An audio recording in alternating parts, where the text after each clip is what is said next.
நாடு முழுவதும் இன்னைக்கு ஹோலி பண்டிகை விமரிசையா கொண்டாடப்பட்டுட்டு வருது. இந்த நிலையில ஹோலி வண்ணம் பூசிக்க மறுத்ததால இளைஞர் ஒருவர் கழுத்தை நெரித்து கொல்லப்பட்ட சம்பவம் அதிர்ச்சியை ஏற்படுத்தி இருக்கு. ராஜஸ்தானோட தௌசா மாவட்டத்துல ரால்வாஸ் கிராமத்துல போட்டித் தேர்வுகளுக்கு தயாராகிட்டு வந்த 25 வயது இளைஞர் ஹன்ஸ்ராஜ் கடந்த புதன்கிழமை மாலை இவர் கிராம நூலகத்துல படிச்சுட்டு இருக்கும் போது ஹோலி கொண்டாட்டம் என்ற பெயர்ல அசோக், பப்ளு, கலுராம் என்ற 3 பேர் ஹன்ஸ்ராஜ் மீது கலர் பொடி பூச முன்வந்திருக்காங்க. ஆனா வண்ணம் பூசிக்க ஹன்ஸ்ராஜ் மறுத்திருக்காரு. இதனால ஆத்திரமடைஞ்ச அந்த 3 பேரும் சேர்ந்து ஹன்ஸ்ராஜ பெல்ட்டால அடிச்சு உதைச்சி கொடுமைப்படுத்தி இருக்காங்க.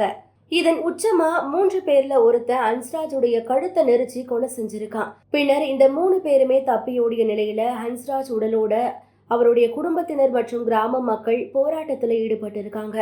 3 பேரையும் கைது செய்யணும்னு நெடுஞ்சாலையில ஹன்ஸ்ராஜுடைய உடலை கிடத்தி அவங்க போராட்டத்தில் ஈடுபட்டிருக்காங்க. பின்னர் போலீசாருடைய உறுதிமொழியை ஏற்று அவங்க அங்கிருந்து கலைஞ்சு போயிருக்காங்க. வண்ணப்பொடி பூச மறுத்த இளைஞர் கழுத்தை நெரிச்சு கொலை செய்யப்பட்ட சம்பவம் பேரதிர்ச்சியை ஏற்படுத்தி இருக்கு.